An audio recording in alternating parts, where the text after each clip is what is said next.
Good morning.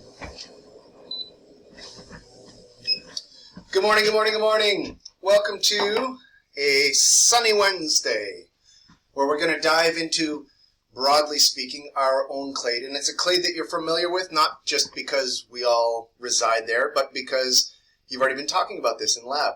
This is where we kind of catch up and talk about, begin talking about the deuterostomes. We're going to talk about echinoderms today. But before we do that, I see most of these letters have been discovered. Are there any hypotheses about what that spells? Put them in the chat. It is a theme of today's lecture. 13 letters having a D, an E, a U, a T, an S, an M. I see one U that hasn't been found here yet. Grab that and say, I think we have one there. Clear all of that. And that's what it is. That's what we're talking about. Deuterostomes, broadly speaking. I will, so yes, Amber, super good. A+ on the welcome. Hooray! Nice. Nicely done. Nicely done. Not easy. 13 words, word scramble. Good stuff. So, deuterostomia. This is the tree of life. This is the Dunodella phylogeny that you've become familiar with, and the simplified version of which we shipped to you back in the winter time to wear as a tattoo. And the red tips are the places that we have been. There's one clade down here that we haven't actually been to yet, but in general you can see this is our progression across the tips of this tree of life. And today, when I say that we're going to get to our own clade, broadly speaking, this is where we sit, of course, and that's where your course, your vertebrate zoology course took place. And so I can sit here and be quite comfortable in my own bias and say an entire course on vertebrates, isn't that a little bit of a specialized, a little too specialized for today? Perhaps we need an entire course on rotifers. And I would get zero support at perhaps at any level, maybe even at your level, but certainly at the the curriculum level. So we continue. Now, one of the things about the deuterostomes is that we've talked in general, in broad terms, to date about some patterns of developmental biology. And if you take 3700 next year, you'll spend some more time with Dr. Hanlon talking about developmental biology and patterns of developmental biology.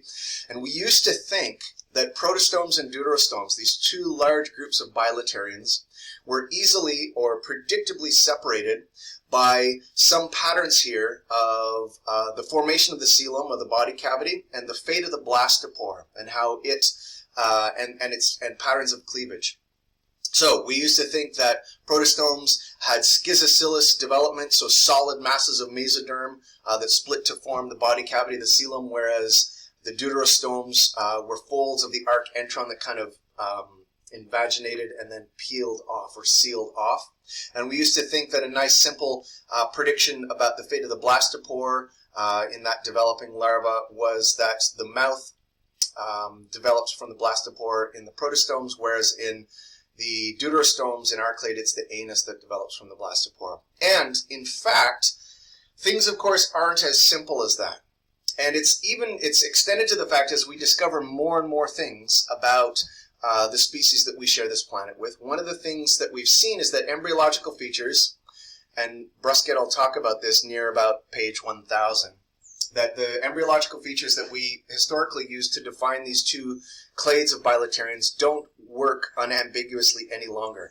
So principally how we separate them is based on molecular phylogenetic evidence. And there may still be some morphological traits out there, but we don't know them yet. Why might we not know these things so far? Well, at a number of points we've talked perhaps ad nauseum to you about different larval stages, and at several points, like the other day when we were talking about Demodex, and we talked about DNA barcodes, and I said one of the things that using a short standardized DNA sequence to enable species identification, one of the advantages to that is for us to kind of try and catch up in our stages of larval, in our identification of larvae, and our allocation of which larva belongs with which species. Because even in cases where we do know and have good names for adults, in many cases we don't have good names and don't know which larva belongs with which. And so until we can do that, we're going to be very behind the curve in terms of defining embryological features. And so that a feature of that is that as we've discovered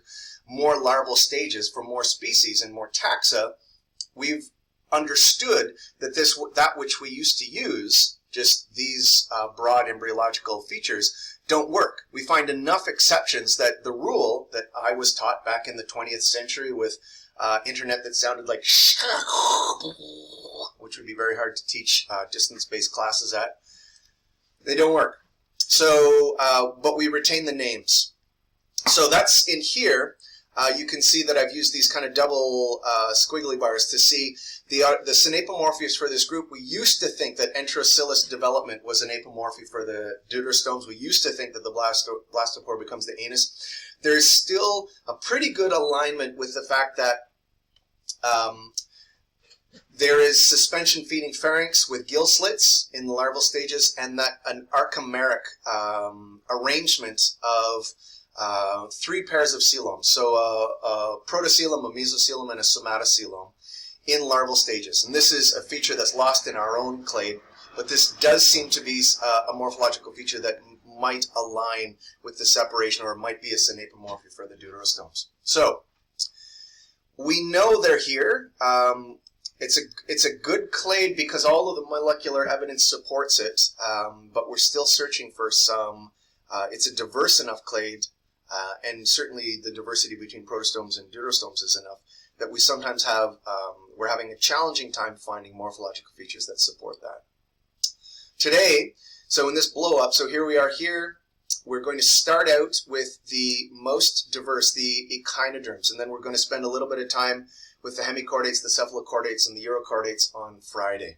So the echinoderms are going to be, you probably love them, I'm going to guess. I feel somewhat ambiguous about them. To me, if you're going to spend a whole course talking about the vertebrates, you might as well just call that class, I think, the deuterostome course, and you can have a focus on the vertebrates, but it'd be their responsibility to talk about echinoderms, hemichordates, cephalochordates, and urochordates. And that would free us up to talk more about gastropods, because there were so many things that we didn't get to talk about with the gastropods.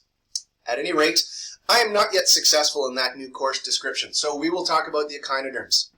The starfish, the crinoids, the sea urchins, and the sea cucumbers. So echinoderm, the Latin derivation of that, gives you one of the features, spiny skin.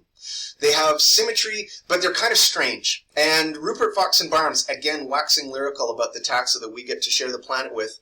They were the ones who talked about as wind across the wheat field, so are the metachronal waves across the paramecium. Well, we're bringing their lovely quotes, their lyrical quotes, all the way to the end of the course and remembering them in absentia. Echinoderms could be variations on celestial stars that fell to Earth as extraterrestrials. So extraordinary is their form and function.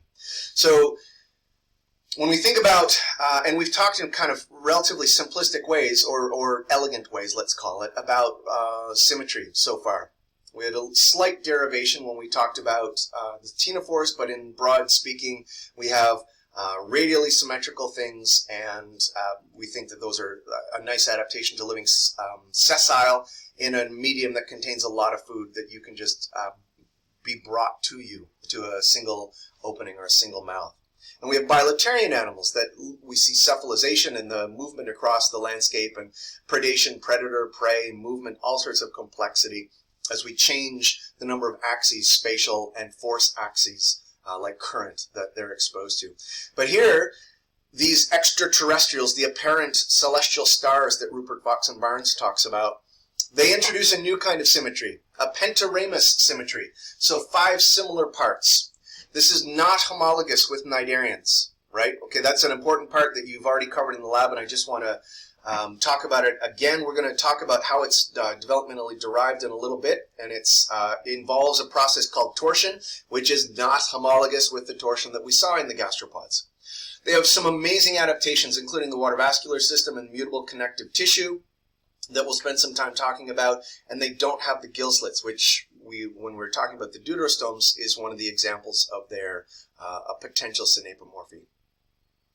So this is the page, so chapter 25 is where we're spending time today talking about echinoderms, and this is fleshed out even more of those things. So mutable collagenous tissue, or catch collagen, a complete gut with an anus that's sometimes there, sometimes it's absent, no specialized or distinct excretory organs, which is kind of an amazing thing. Nervous system diffuse, decentralized, body divided into axial, perforate, extraxial, and imperforate extraxial regions. We're not going to emphasize that a lot, but you can kind of make sure that you go back and kind of add to what we've talked about in lecture by spending some time with your texts. This is a comparison between the phylogeny that has extinct and extant forms on it on the bottom right-hand side, and then this more simpler Astrozoan hypothesis from a few years ago in the link at the bottom. For simplicity, this is the one you're going to see, but if you take a look, these are the extinct clades here, but if you see, it does agree pretty directly, so that we've got crinoids as the earliest branching lineage, then we have the Astrozoan clade with the brittle stars and the sea stars, and then the Echinozoan clade with the sea urchins and the sea cucumbers. And we see the same kind of clustering here. All right. So the first thing we'll talk about is pentaramous symmetry, or pentaradial symmetry. So this is important to this 5-part symmetry. This is important to at least address, because remember, we're still within the clade, the large clade that is well supported, called the bilateria. So how, in fact, can your sea star be bilaterally symmetrical? Well, you know the answer, and it was intuitive to you as an invertebrate zoologist already. And we see it at the larval stages. And then after the larval stages, they become more asymmetrical and then pentaradiate as development goes on. So there's a free-swimming bilaterian larva associated with the echinoderms, and that larval, though, then as it develops, goes through an asymmetric stage, with asymmetric meaning that it's kind of biased towards the organism's left-hand side. So you see it start to shift here. And then in the latter stages of metamorphosis, the larval structures are reabsorbed, and we see kind of a turning inside out of a sock. We'll talk about that with the sea urchins in a second. But then we see this pentaradiate form. Don't worry about that square. We'll remove it from the PDF. It shouldn't be there. So there was a neat paper a few years ago. I see the chat down here. So why are echinoderms placed with deuterostomes instead of with the protostomes? Because that's where all of the molecular evidence and the developmental evidence suggests that they should be. That is in a simple answer, that's where they are. So how are they bilaterians, and how might you still see remnants of that? We've seen, or we've talked about that it's a larval. We see it as a larval trait that then is lost as an adult. And there was about 10 years ago, there was a paper in PLOS One where they talked about the fact that if you orient a pentaradiate sea star, and when you do that based on where the madreporoid is. So the arm opposite the madreporoid is number 1, and then you number them clockwise around. And one of the neat things that these scientists observed about starfish is that it's the 5th arm that usually leads the way. Leads the way in terms of how they turn themselves over. So it's this one that's waving at you that's going to initiate how that sea star is going to turn itself back over. So that 5th arm is as close to a head as the starfish has. And these authors hypothesize that this is a hint of bilateral symmetry, a faint vestige of it that remains in the adult. So where does the torsion come in? So this is a figure 2518. So we see a 90 degrees. So this is stages A through B, C, D, E. We're looking at kind of a lateral view here at this, and we've got the mouth and the anus. And as you go from A to B to C, you can see that these, the somatocele, remember one of the stages, or one of the apomorphies for, the synapomorphies for the deuterostomes is the presence of these 3 paired bits of coelom. So here we're seeing 2 of them start to form and twist. and we see this kind of kink appear in the alimentary canal. And then as we go from C to D, that kink extends even more. And then we see this attachment, this site of temporary attachment during metamorphosis, and then a complete alteration so that there's a 90-degree turn, so that the mouth ends up being on the posterior end of the larva and the anus up on the apparently anterior end. So another example of torsion, but not homologous at all. So just called the same thing because we see torsion. That's what we labeled it. Now, one of the neat synapomorphies for echinoderms writ large is this mutable connective tissue. And if you, again, so this is my invocation to you, is if you have interests in biological solutions to engineering problems, the invertebrates have all of the answers that we're going to need. It's kind of silly to keep looking at the vertebrates simply because there's so few species of them. There's just going to be an opportunity for many, many more strategies that become apparent in the invertebrates. This is one of them. So this is elastic collagen fibers that somehow link up to make tough, resilient networks. So some people have called it catch collagen. So it can be mutable, and then with a tap, it hardens. So this is where it's off, and then it turns on. And so the collagen embedded in those matrix becomes hardened. And this is not because of calcium. We're not entirely sure how these long elastic collagenous fibers running through the tissue catch and turn on and off.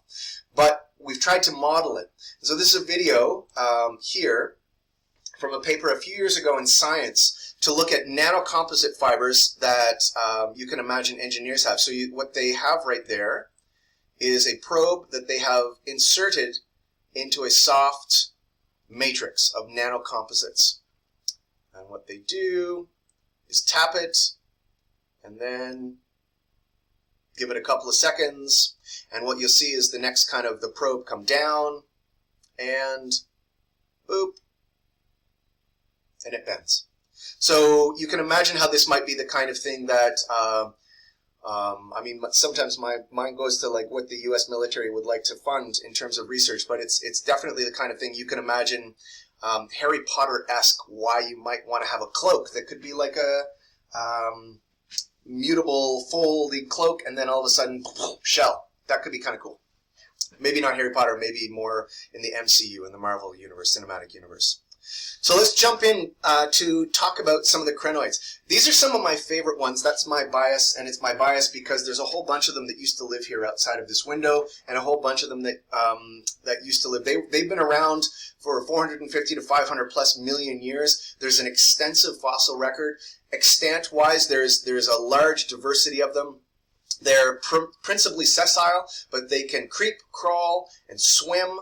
And so basically what we're looking at here is a sea star that has had its mouth, it's flipped over, and it has a stalk and a stem that holds it fast. And so much like a plant, it now kind of reaches up and filter feeds out into the water. And we've seen some of this video before because we talked about it earlier as an example of how a thing that is, if you're going to be a sessile feeder, assuming broadly speaking radial symmetry is probably a good strategy.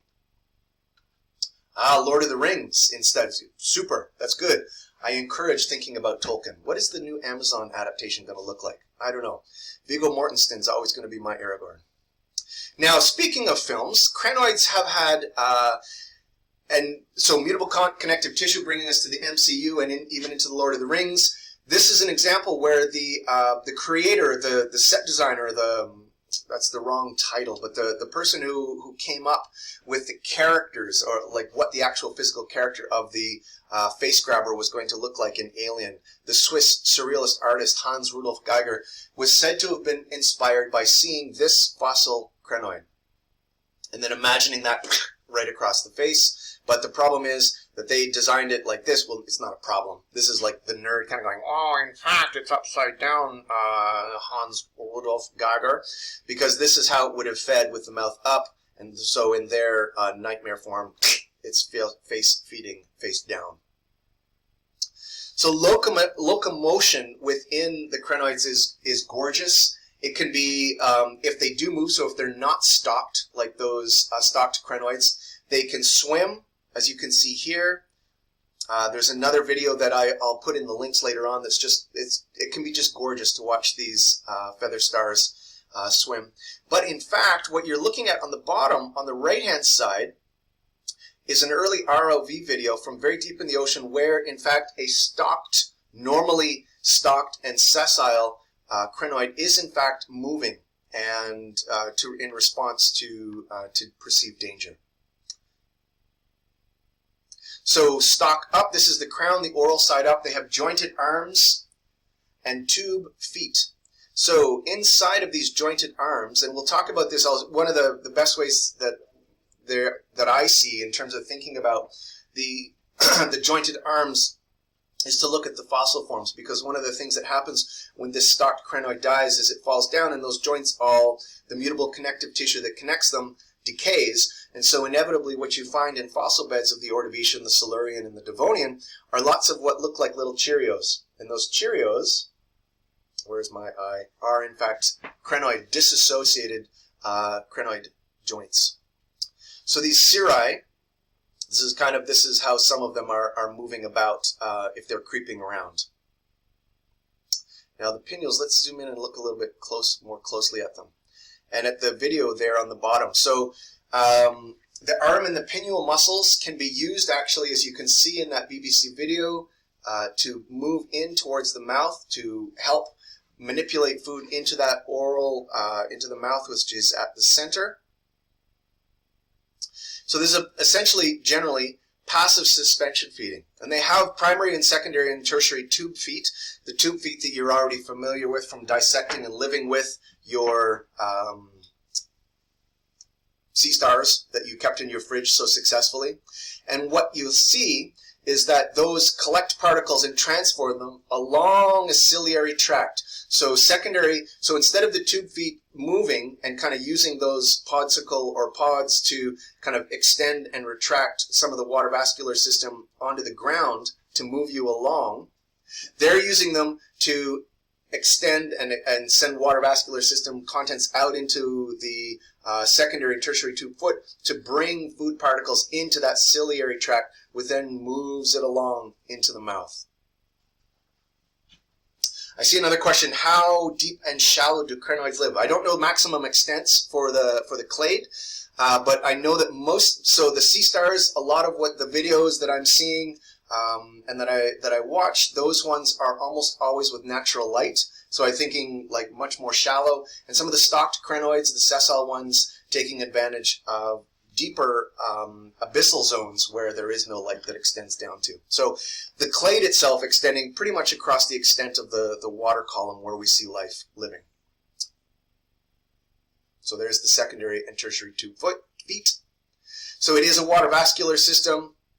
We don't see a madreporite, which is one of the characteristics that you've already examined in your dissection of the sea star.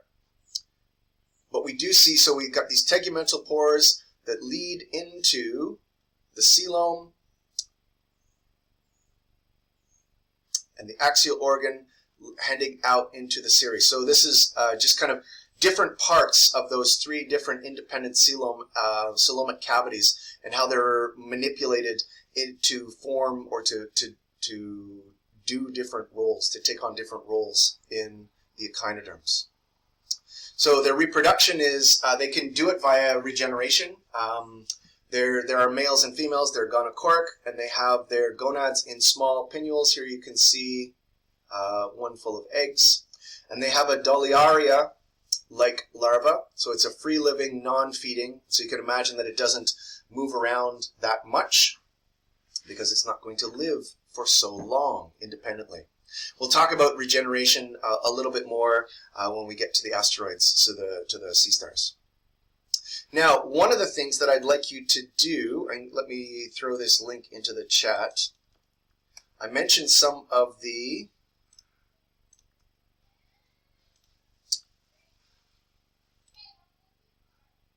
fossil forms, and this is a rock outcrop in the Ottawa Valley. The Ottawa Valley, which is up where the part of it that I'm from, is principally on the shield, on the Canadian shield, but there's small outcrops of Ordovician limestone.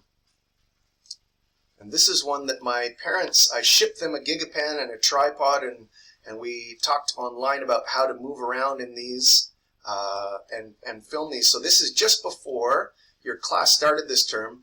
My parents went out and literally shoveled off these rock outcrops so that you could zoom in and explore some of the fossils. So here, for example, is one of the ones.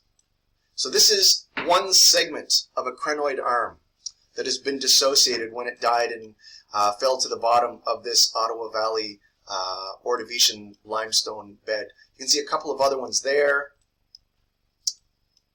And as we scroll around, there's another one kind of sticking out of the limestone. And yeah, best parent awards go to. I agree. They're pretty awesome.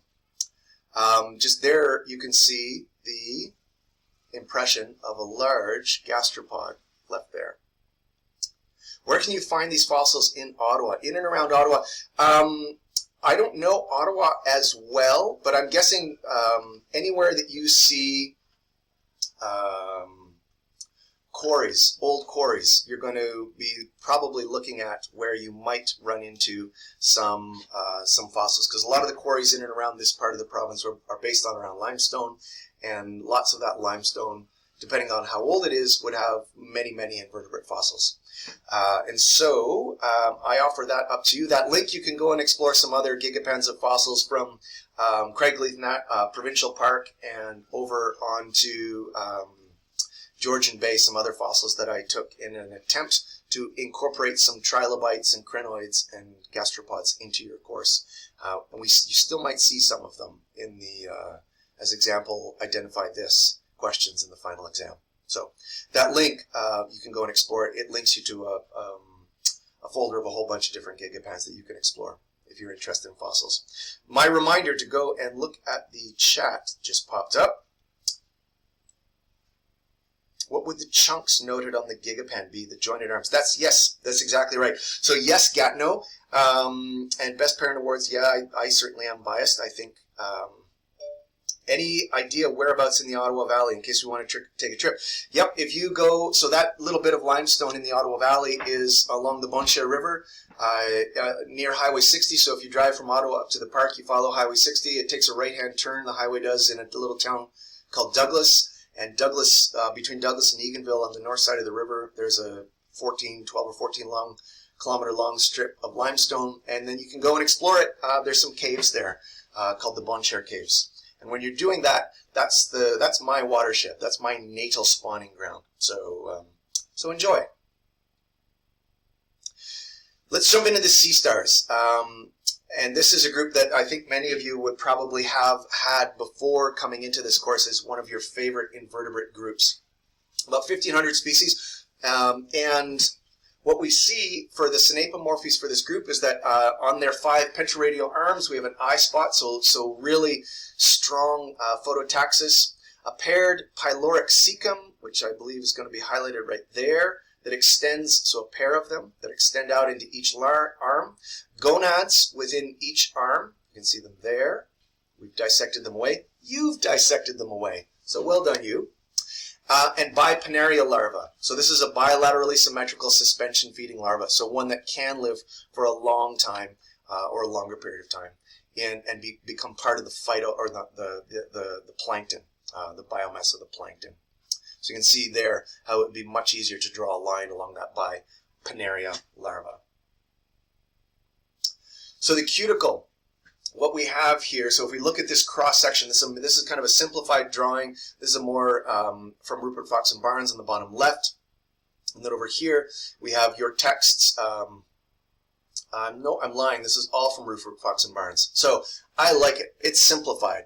So we have a ciliated, see the cilium there extending up, ciliated monolayer of epidermis.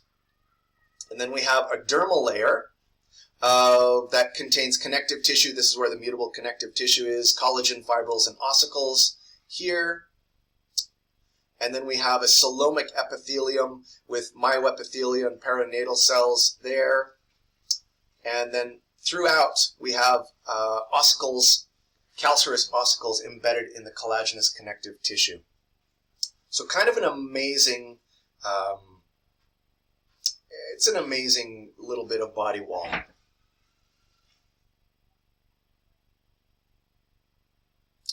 Now the water vascular system is really, if we're going to talk about amazing, this is it.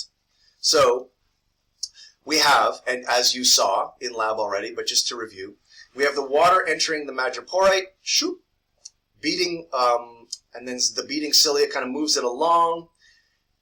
The canals, the stone canals, until it enters the radial disc present in the center, and then it is propelled further off into each arm to support the tubular feet, which permits the animal, this I was feeling a little bit grumpy, I suppose, when I wrote that, some movement, some pretty extensive and gorgeous movement. So there's the madreporite, tubes from the madreporite going to the stone canal, into the disc, and into the tube feet. And there is your text version of it. You can see which, just to accentuate, we have the ciliated myoepithelium, and just to review that lines the water vascular system and helps move the water along.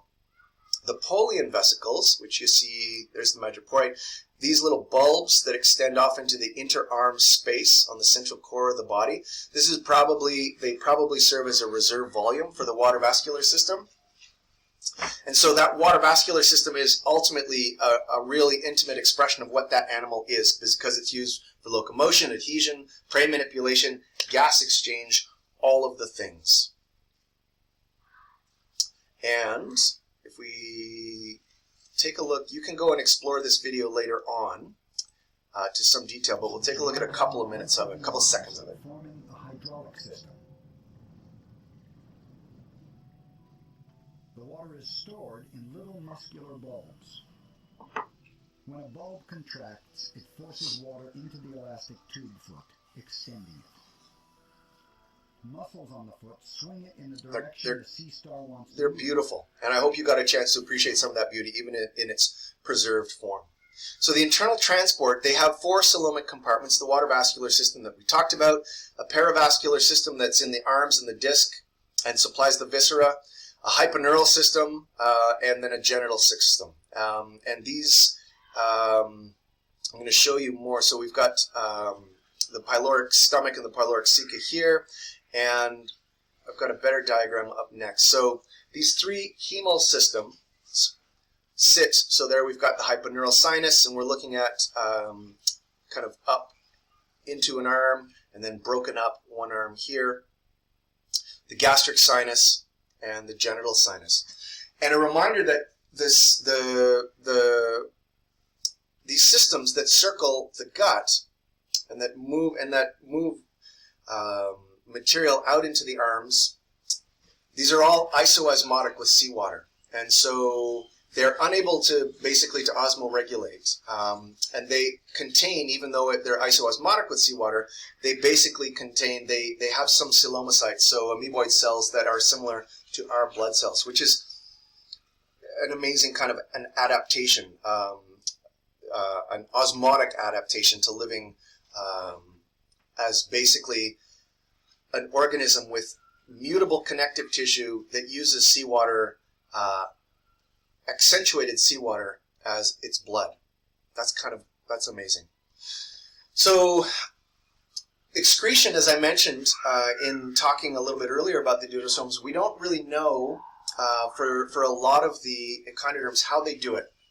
It might be across gill surfaces like tube feet, but it's uncertain how urine is expelled. And even back into the era when Rupert and Fox and Barnes were still alive, they talked about the fact that this is one of the many functional topics in need of creative research. So if you're interested, if you're still, after all of this, passionate about the sea stars and haven't been convinced to go into Demodex research, maybe you could figure out and come back and teach us in the future about how sea stars excrete. As I said, they're gonochoric, 10 gonads, so paired gonads in each arm, broadcast spawners, like that, up into 2.5 million different larvae or eggs can be spawned out. The biponaria, so this is the bilaterally symmetrical larva, and a brachiolaria, which is 3 additional arms at the anterior end that it transitions to when it's about to settle. But they can also regenerate. So if you break up the sea star, the end that includes the madreporite, regeneration can successfully happen, even, it's said in both of these texts, with less than 1/5 of the disk. And the regenerating sea stars are called comets, and that's kind of lovely and celestial. Feeding can be extraorally when the gastric stomach is inverted, and that's contracting again coelomic pressure on the water vascular system to invert the gastric stomach, and you can see that kind of dissected out here. But let's take a quick look at this video. Unusual weapon, its stomach, which moves out of its body to digest its prey alive.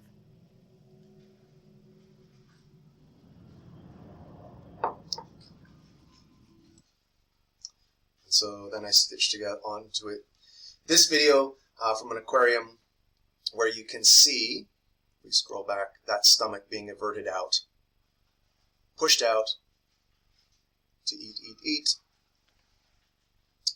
and then retracted. Now I am looking,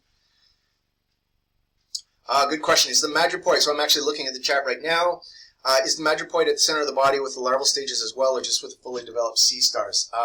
I'll have to confirm this for all of the stages, but I'm pretty sure it's what you're looking at there is an adult. It occurs developmentally once the larva has attached and is torting and into the final adult stages.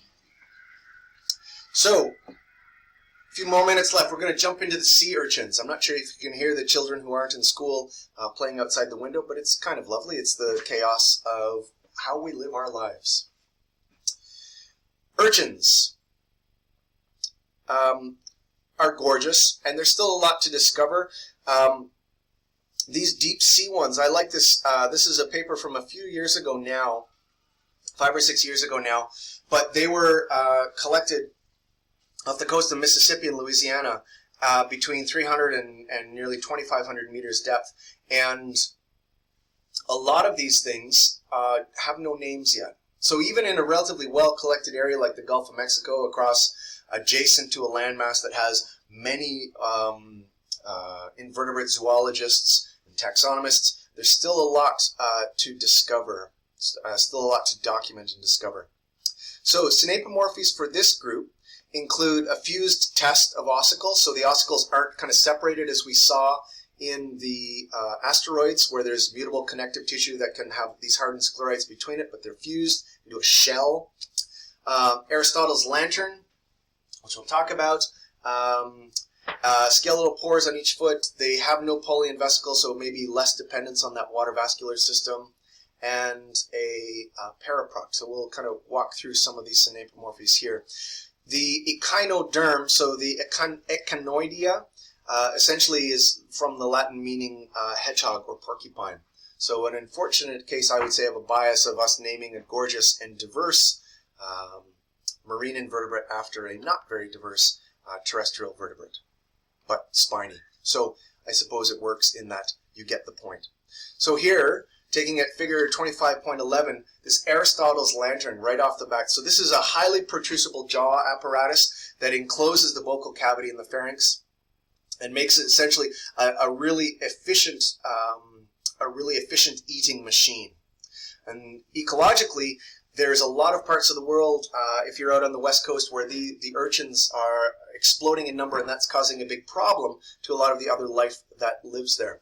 They have a looping, complicated gastrointestinal tract, and that's associated with the fact that they're herbivores. They have a siphon here, and you can see it again here, running parallel to the gastrointestinal tract to remove excess water. You can think about cases where we've seen that before. Even in the annelids, we saw some siphons and removing water associated. So these kind of extra additions, parallel additions to the digestive tract associated with water gain or loss. Tube feet, and then the madreporite on the abor right up here. on the aboral. So what you might call its back if you're looking at it, but it's essentially so the aboral, so not on the side of the mouth. Let's take a look a little bit at some an adult sea urchin. Sea urchins. Basically a rugged ball of spines, built to survive some of the harshest environments in the ocean. Like their cousins, the sea stars and sand dollars, sea urchins have little tube feet. They use them to move around I love that and video. pull kelp into their mouths. Poor kelp. And there you see some of how the efficient jaws. And between their spines are pincers called pedicellariae that they use to groom themselves. Now think about this. So these are these spines, these specialized spines. We've seen this kind of very, very similar looking things before, back when we were thinking about colonial animals, the bryozoans. Isn't that kind of amazing? So these are little spines that have to do with grooming, but they look quite ferocious, I would say. So externally, we see primary and secondary spines, so fused ossicles into almost a shell or a test, and the extension of a lot of them into these "please don't eat me" kind of spiny projections.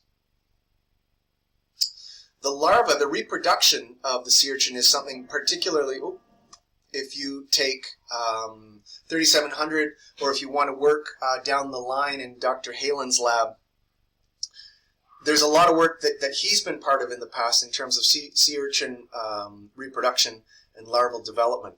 So essentially, what happens through the developmental stages, I pulled out from figure 2517, two kind of final inversions here. So the larvae grow upside down and then turn themselves inside out. And the analogy is kind of like so you've got a sock right side up here, and then you've turned it inside out, maybe as you've pulled it off of your foot at the end of the day. And we can take a look at that. The fertilized egg grows and eventually hatches. An embryo swims for its life. As it grows, it takes on the shape of a little lunar lander. And they're beautiful. Weeks or months like this, covering huge distances, feeding on algae along the way. Meanwhile, a microscopic adult urchin is growing inside its own teenage self. The Pluties needs to land somewhere before the adult inside it grows too big. The ocean currents drag it toward shore and into the pounding surf. I'm going to jump ahead lyrically and take a From look at inside, 2 feet reach out. It pulls itself inside out like a sock. Here's a sand dollar doing the same thing. Amazing. So, sorry, these broadcast spawners, the larva that we Pluteus or Echinopluteus larva. So that dramatic metamorphosis, the dramatic nature of that final stage that last video just copied of it, captured of it turning itself inside out. Urchins have large gonads, and in fact, you may have eaten them before. They're a delicacy in some countries called uni. The cutest invertebrate is a sea urchin larva. That's very interesting. And then I see, sorry, I'm looking at the chat here on the lower screen. How sharp are the spines?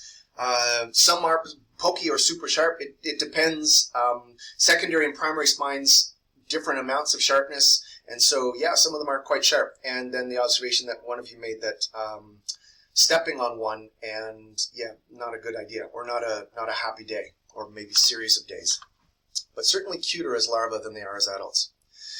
So this is actually a figure from a paper that Dr. Halen wrote a few years ago for me to kind of promote research in his lab. And if you're interested in urchins at all, more in the deuterostromes than I am, you can go and work with Dr. Halen. So this heterochronic development, so developmental plasticity within the larvae, so that the eggs can follow several different developmental stages, that they can go eggs directly to the anchored kind of larva that's going to fold itself inside out, that it can go indirectly and feed for a long time with this the Pluteus larva, And a lot of that, developmental biologists have interest in terms of what's kind of promoting that strategy, what proportion of each kind of larval or brood or release does it, and what environmental signatures they're responding to follow those different stages. I am looking at the chat right now and thinking that we are going to spend the last few minutes talking about sea cucumbers. And we might even get to pooping and angelfish or pearlfish by the end, fish that live within the sea cucumber. So Liholiathurids, about 1,200 different species. This is from that same observation, that same blog post and paper about specimens, many of these as well, not having names, specimens collected in the Gulf of Mexico. There's about, maybe in the deep sea, the abyssal zones of the ocean, maybe 1/3 of the species that live in that deep sea. So 60% of the Earth's surface may actually be sea cucumber. And in the areas where they live, they're prodigious poopers. And so they can account for up to 90% of the benthic biomass, they themselves and their bioturbation, or their poop. So they have, as we move through crinoids to asteroids or sea stars to urchins and now to cucumbers, we're looking at the kind of opposite direction. So instead of ossicles being expanded, as we saw in the sea urchins, they're minute and a thick dermis, so a much more floppy kind of an organism here. 5 longitudinal bands of muscles and retractable buccal podia. These are some of the synapomorphies for the group, so we'll talk kind of about. So these are these buccal tentacles that help it feed. Yeah, very good. Thank you, Sherry. Yes. So there's another, in developmental biology, you get to spawn sea urchins, watch them fertilize, and see the beginning of their development. Amazing. These covariant tubules, which we'll talk about in a second. And so we can see some of them they can walk on the surface, they can be embedded in the substrate, and they can even kind of march across. Sea pigs or sea cucumbers. This one called the sea pig in the True Facts series. So they can burrow, they can creep, they can pull in with those buccal podia, and they can swim. And so you're looking at a swimming one there. And then you'll hear in a second here marine biologists watching video from a remotely operated vehicle. Whoops. My goodness. Come on, Smith. Oh, this is fantastic. It's not swimming all the time. It could be an air top of the sea cucumber. Isn't that gorgeous? So this is how excited some of those live operators get to be when they see some of these swimming sea cucumbers. This is probably my favorite sea cucumber. Anipiases. Amazing. A nearly transparent body, so you can see a lot of the organ systems inside. And this is very deep. This is Marianas Trench, so one of the deepest parts of the ocean. So small ossicles, but we still have amazingly gorgeous scanning electron micrographs of them because we, as taxonomists, to identify them, we do use them just as we use sponges. Remember sponges way like months ago? These buccal podia, that's what you're looking at, is an accelerated, the buccal podia being extended out of the mouth and used for suspension, deposit or suspension feeding. So send them out and bring the food in. This is how I feel like eating when I'm very, very hungry. I wish I had these buccal podia. They have gills and respiratory trees that are protected within the body. They have amazing countercurrent flow systems, very efficient blood flow aligned along the length of the body. So there's ret mirabelle, so that the blood vessels enable efficient transmission of gases. That's where that's happening there. And the covariant tubules, so these ejected tubules, that's what you're seeing being projected out of the animal there, can extend up to 20 times the length of the animal. They're sticky and they foul their target.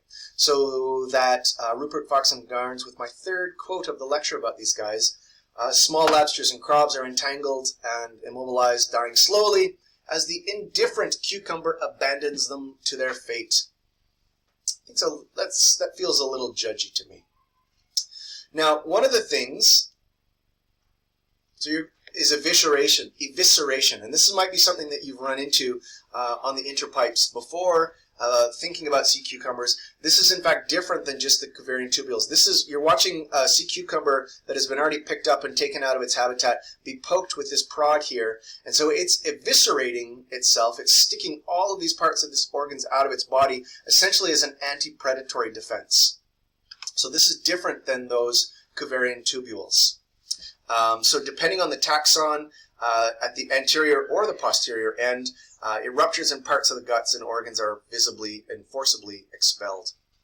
And in the last couple of things, in the last minute, there are many commensals that live in this kind of nice, lumpy, not very soft and or very soft and cozy kind of a area. So there are cleaner shrimp, polychaete worms, bivalve mollusks, and fish that live inside the anus of, let's zoom along here, there's the pearlfish, and there is the anus of the sea cucumber, and there is the fish disappearing into its new home as it just keeps browsing along. Amazing. The last thing that I wanted to say about that I'm going to have a chance to say about this is a paper that came out this week that used satellites to estimate the role or the effect that sea cucumbers have on bioturbation, and it's because of the amount of poop that they can produce a year as they move through and kind of absorb bits and then of substrate and then expel that which they can't digest out of their anus. And how much can they do? Well, researchers estimated in this small reef 64,000 metric tons of poop, so approximately the mass of 5 Eiffel Towers. And as an invertebrate enthusiast, I would say I would definitely go to France to see that. That's it for Wednesday. We're going to keep talking about the deuterostomes on Friday. Take care of yourselves. Listen to all these new kind of shelter-in-place recommendations, please, if you're here in Ontario. And enjoy your lab for those of you who are going to have it today. And talk to you on Friday. I'm going to be in the chat for a little bit longer if there's any questions that I have missed in the chat. Ta-ta.